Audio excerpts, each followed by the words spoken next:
Welcome back to the Now Morning Show. Our next conversation is about To We, a mentorship program by the Volunteer Center of Trinidad and Tobago. We have two program mentors in studio with us this morning, Brittany Gonzalez and Kelvin Paulson. Good morning to both of you and welcome. Good morning, Natasha. Thank you. Thank you for being with us this morning. This is definitely quite interesting and it's a big collaboration as well. So let's get into the To We program and a little background into it, Kelvin. Sure. So the To We program has its roots in trying to bring resources, capacity building resources to young persons in Trinidad and Tobago in their school settings. And so the To We program, in its third iteration, it started in 2020, targets 7 schools across Trinidad and Tobago, from Cedros to Toco to Port of Spain to Central, even in Tobago. And so these schools we pretty much can call high-need schools, insofar as the children really need some assistance with respect to simple life, educational, and developmental assistance that they would need. And so the idea really is to bring persons who have a certain good standing in society, certain persons who have positive experiences, certain persons who wish to give back, and have those persons as mentor and match them with mentees in the particular school. Now, this program is guided by the Volunteer Center of Trinidad and Tobago, Right. as well as our partner, King's Trust International, which is formerly Princess Trust. And so both organizations have been working closely together since 2020 with respect to this particular program, and in particularly, as I said, to build the capacity of young persons, particularly teens. Yes. Excellent. Now, you mentioned Volunteer Center of Trinidad and Tobago and also the King's Trust International. So we know that this is, well, an international collaborative effort. But let's get into the program objectives particularly. Can you share with us some of those, Brittany? Yeah, sure. So some of the main objectives of the To We program is to help reduce the critical psychosocial challenges of mentees, to help increase the civic consciousness of the mentees and the mentors, and also to awaken and explore the gifts of the mentees. And as you know, that's one of the main things we really focus on, is really understanding the mentee, understanding their gifts and their skills, and how it is they can utilize, what they were gifted with to lead meaningful and fulfilling lives. Excellent. Before we get into the details of this program, though, let's go into both of you. You are program mentors. How does one even become a mentor? Sure. So right now we're at the stage of, we would have last week put out our particular ads for mentors. And so persons can go on any of our social media, they'll see the forms, they can register their interest in becoming a mentor. There's an application process.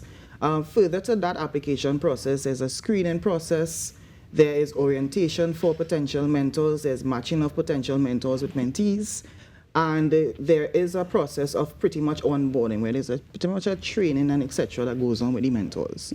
So if someone is interested, and we hope persons are interested, because we really need strong persons who can guide our young persons, they can go on our social media and apply through our forms and complete our application process. And what is that experience like? Before we get into your individual experiences, I mean, this sounds like it's quite a loaded responsibility. So you mentioned training that takes place. What goes into this training, and how long does this program run for? So the program runs for 1 year. The expectation is that there is at least one meeting between the mentor and the mentee for 1 hour every 2 weeks, and I said that as a minimum. It's up to the flexibility of the mentor and the mentee with regards to, if they wish to go more, they can certainly go more. And so there's a virtual platform that ensures a certain level of confidentiality and ensures a level of accessibility with respect to virtual meetings.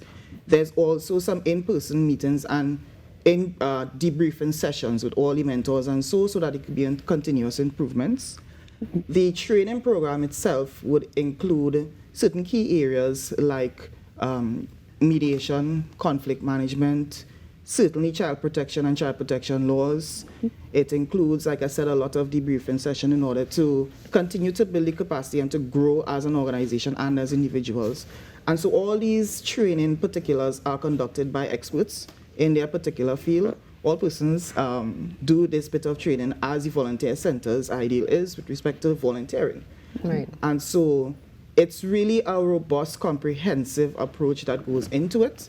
And so at the end of this particular cycle, as we have seen in previous cycles, we hope that we could see the value coming out of these young persons. Now, Kelvin, as you mentioned previous cycles, I just have to say that it's quite fascinating that this started during COVID-19. Yes. And that it's now out, and we definitely need to get more into the history of that as well. But before we get to that, Brittany, Yes. what was your experience like as a mentor? Oh, it honestly is one of the most fulfilling experiences I've had. Just being able to give back, because I myself would have been mentored as a youth, and the change and the opportunities has been endless, and it's something that I'm forever grateful for. And, just seeing the changes in the youth, because we deal with a lot of at-risk youths from areas where, they would be susceptible to so much. And, just being able to have that experience with the mentees where they would usually come in very closed off, very maybe sometimes angry, they're facing challenges, as a youth, and then there's so much pressures around. And to see that at the end of the program, it's such a transformational change that we've been seeing. And that has been very, very fulfilling, to be part of the solution. So it's exciting. Anyone that, that this song's exciting to, I hope that, it will spark that inside of them to come on board and, be part of the solution. You can definitely see the joy in your face as you express some of your memories. Kelvin, what about you being a past mentor? Sure. So I was specifically asked to be a mentor. Okay.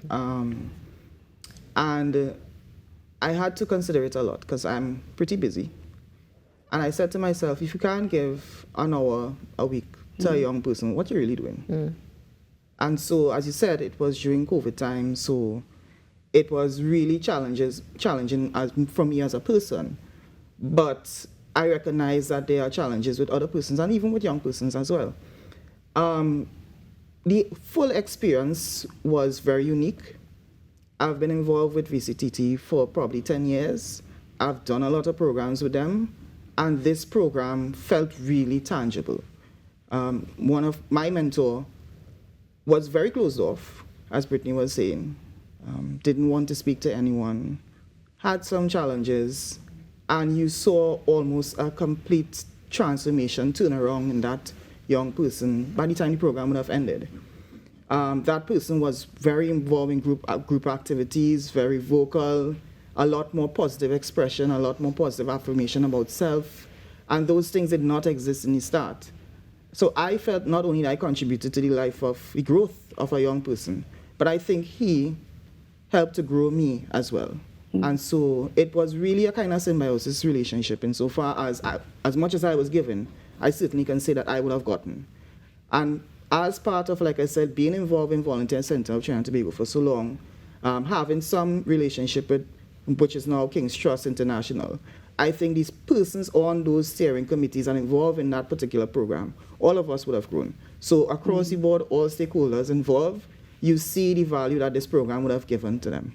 Now, I would love to go back in a bit more in depth into the Volunteer Center of Trinidad and Tobago particularly. However, before we get to that, a lot of focus, of course, right now in this conversation is on mentees and the fact that you've seen the transformation. You also mentioned, of course, some schools that I would have been singled out, let's say. What is the process like for selecting mentees? Is there any criteria that needs to be fulfilled? Brittany? So usually, the selection of mentees is done as a collaboration with the teachers and principals in the schools. They would help us identify students that are more at risk, more susceptible to the pressures, who may be having issues in school, whether it be academically, whether it may be, lashing out. So those are the students that they would usually, engage for the program. And so far we have really, and even the teachers, at the end of each cohort, they really come back and say, we've really been seeing the difference. The students are, more engaged, getting more serious about their work. So that is definitely, That's beautiful, especially when you hear teachers come out. You see the change, which has positively impacted these people's lives, these children's lives, but also, as you mentioned, this impacts your life, so mentors' lives positively as well. Let's speak a little bit about some of the success stories, can we? About some of the success stories, rather, of this Me to Me mentorship program, Kelvin. Well, I can't speak about some of the successes without speaking about some of the challenges. Of course. And the reality is, that a lot of the students that came to us, severe challenges at home. We're talking about child protection issues. We're talking about extremely low self-esteem and self-worth and self-value and assessment of self. We're talking about absolutely no idea of what they see for their future. Yeah. We're talking about suicidal ideation.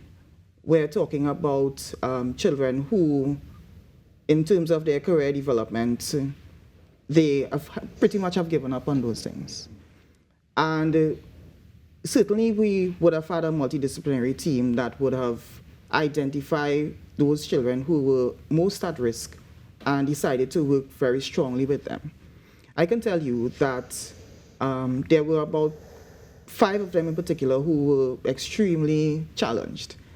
And at the end of the program, the Volunteer Center of Trinidad and Tobago, hosting another program that involved a lot of Caribbean volunteers, brought them together. It was a big conference. We were in one of the hotels in Trinidad and Tobago.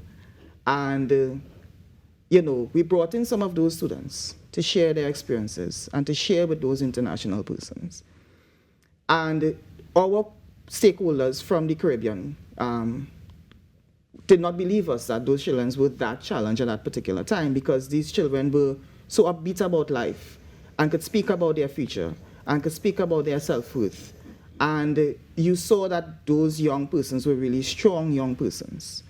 For me, that was a very eye-opening experience. And when I debriefed and talked to some of the students, for them it was the first time meeting somebody from Curacao or meeting somebody from Barbados, or learning about that particular country. And each of those persons would have brought gifts for them. That is the first time they would have eaten something from another country like that, made from somebody from another country. And so that particular experience for me was one of the definite indicators that showed that these children understood that there was a world outside there, experienced as a world outside there, and could show others that they have value. And I think that that particular Me Too We would have helped them to come to a space where they could have gotten that new experience and gotten that new understanding of self and to show who they really are to others. Powerful, very powerful this morning. Thank you for that, Kelvin. Now, what about the age group, Brittany? What age groups do you look at for this program? The ages usually range from around 13 to 17. Right. Yeah. So like from around like Form 3 upward. But yeah. So some definitely on one of the more challenging age groups, to say the least, as well. Now, Kelvin, you would have mentioned that there were some challenges, or there are some challenges that are faced. And now that we really have a broad picture of what you're dealing with and how you're definitely pushing forward with change, is completely understandable. So kudos to you and the entire team. Let's get some history about the Volunteer Center, though. You said you were involved with them for 10 years. Yes, yes, I have. So Volunteer Center of Trinidad and Tobago would have started in 2012. It started to fill a gap insofar as matching persons who have skills to areas where there are needs. And so that's essentially what Volunteer Center of Trinidad and Tobago does. It's an intermediary NGO that has a cadre of persons who have skills, who wish to volunteer, who want to contribute to certain sectors. And then we have partner organizations who wish to have persons who can help them to build their capacity. So we've been doing that for, like I said, since 2012. We've worked with all sectors, from private to governmental to other NGOs to international organizations. We've done projects in high-risk communities or high-needs communities, schools.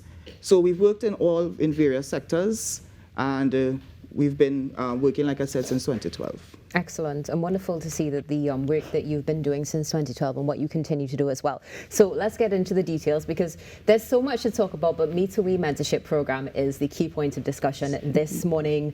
Let's get all the details. How can we register to be a mentor, Brittany, or apply, rather, we should say? So there's several different ways. You can email mentorship@vctt.org. You can reach out to us on our social media platforms. You can visit our website, vctt.org. So any one of the mediums you can utilize, reach out to us. We're here to answer all the questions that you have. Yeah, we're excited for anyone that's ready and willing to participate. And is there a deadline for registration? We haven't determined the deadline for registration as yet, but I encourage persons to get involved as quickly as they can. I would have just posted a picture last night, and at 10 o'clock in the night, 2 persons are asking me, how do I register? So we're getting a lot of demand, and so to make sure that you're in line, persons should register as quickly as they can. Register, definitely. And how many mentors are you looking for? Is there a cap? Well, the cap will be determined by the schools, the number of students that they give us, really. So we haven't quite determined that as yet.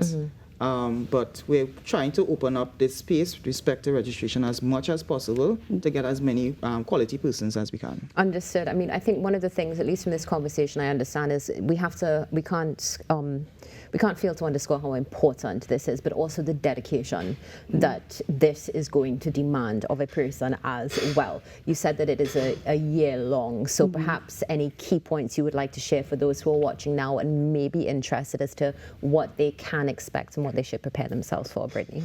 I mean, it is a year, but the minimum contact is 1 hour every 2 weeks. Okay. Usually, like in the past, I would have done 1 hour a week with my mentee, sometimes more based on her needs and if it is she needs to have discussions. So, I mean, it's flexible. It's really determined between the mentor and the mentee. But, I mean, if you really want to be part of something meaningful, it will take effort. Yeah. You know, anything that's worth having doesn't come easily, but it's a truly fulfilling experience. The year flies by and we have a lot of fun. I can see you have a lot of fun. If it's one thing, I mean, we've definitely heard the serious aspect of this, but I can also see the fulfillment that it brings to both of you, which is great because you're not just transforming your own lives, you're transforming the future generations as well. So before we close our conversation, let's start with you, Kelvin. Any closing comments for Trinidad and Tobago?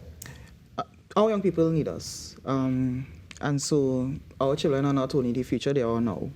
So we need to, all the value that we've got given in our life, we kind of have a responsibility to add value to other persons as well. And our youth is a good place to start with respect to adding value. Agreed. And Brittany? What I will say is we can help our country. You know, sometimes we sit back and we say, you know, there's so many things going wrong, but there's a lot of things going right, and you can be part of what is going right. So I encourage people to come out, you know, men and women. We need men, you know, because we have a lot of male mentors. So men and women of whatever background, once you have the passion and the drive, come on board. Let's be part of the change. Excellent. Well, thank you so much to both of you for joining us, and all the best, and have an excellent day. Thank you. To We Mentorship Programme with the Volunteer Centre of Trinidad and Tobago. 2 incredible mentors in studio with us this morning, sharing how you can be a part of this change. Stay tuned. We'll be back in a few moments.